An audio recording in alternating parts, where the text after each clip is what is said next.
Hey guys, Rocky again. Welcome back to another video. So today we're going to talk about something people have been asked about me for a while, and that's 3D printing. I'm now on my second 3D printer, and I just want to kind of explain. It's more of to me, it's a hobby and it's interesting. So a 3D printer, if you don't know, well, in my case, takes filament. So this is PLA Plus. Comes in different colours, the thicknesses. There's certain varieties, like this PLA Plus. There's dozens, and then prints it out layer by layer and makes things like this. If you're into 3D printing at all, you know this is Benchy. This is the thing that people always print to start with. It's like a test, like a benchmark. They call it Benchy. It's a little boat. This one they gave to my kids. This one's obviously in red. 3D printing as a hobby is very...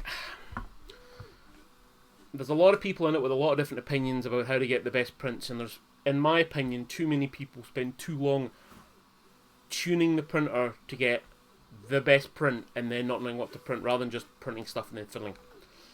So there's dozens of printers, there's price points from under £100 to, I don't know, 50 grand.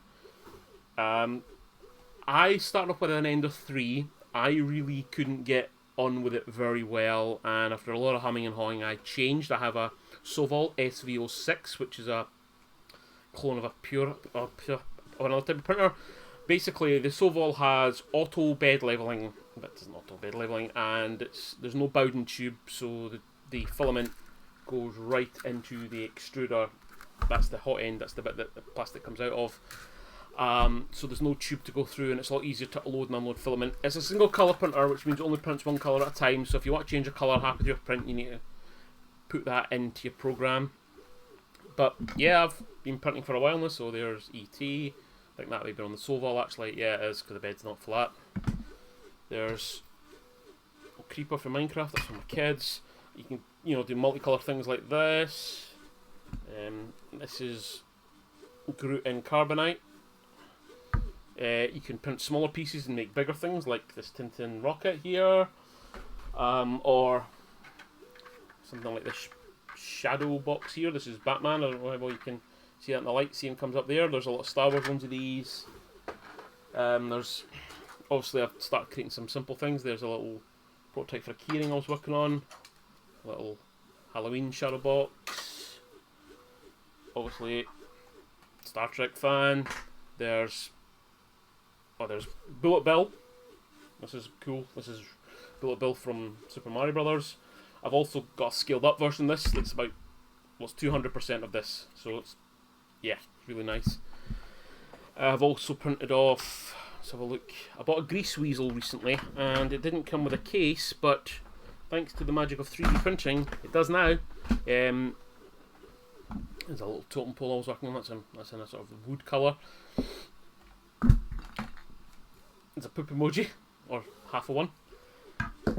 There's so many different settings and little tweaks you can make. I mean, even with the same brand of filament, the same type, style, you might have to make adjustments. There's like how damp is the filament. You're supposed to keep it dry, but then it's a fun hobby, but it's also very... Sometimes you just want it to work, and sometimes it doesn't. Like, I've looked at the Bamboo X1s and the Carbons and stuff, and the P1P and all that. Like, they're more of a higher end hobby semi-pro printer. If you go on eBay or Etsy, there's people selling parts all the time now. So yeah, I enjoy the hobby. I like printing it. I don't know if you can hear the background now. I'm printing a case or something off right now. But yeah, it's a fun little hobby. You've probably seen on the channel, if you've been viewing for any length of time, I've uploaded some sort of time-lapse stuff. I am running Octoprint. So that means that rather than putting the sliced file on an SD card and putting it into printer, my printer connects to a Raspberry Pi, and then over my network connects to something called Octoprint, so I can upload the files directly. I can also monitor it via web camera. The webcam on it just now is it was this one that I'm recording on, but then I swapped it back out for something I found in the loft that's like from the Ark. It's about 20 years. It literally is 20 years old. It's barely USB, and the picture quality is rotten. So there's no point in doing time lapses on that. Sometimes I'll use my phone and grab a time lapse and then upload that, but you get people. No. It's like the retro world. Everybody has an opinion. So it's like, you'll go on one of the forums or like the Facebook groups and you'll put up, oh, why is my printer doing this? And you'll get 17 answers and people accusing you of being an idiot because you didn't follow this guide or that guide. Or if you're going to get into the hobby, just have fun with it. Don't take it too seriously.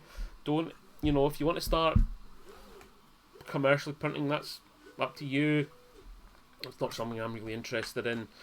But yeah, 3D printing. I've been at it for a while now. It's fun. I've got dozens of colours now, and I've been having a lot of fun. I don't maybe see in the background.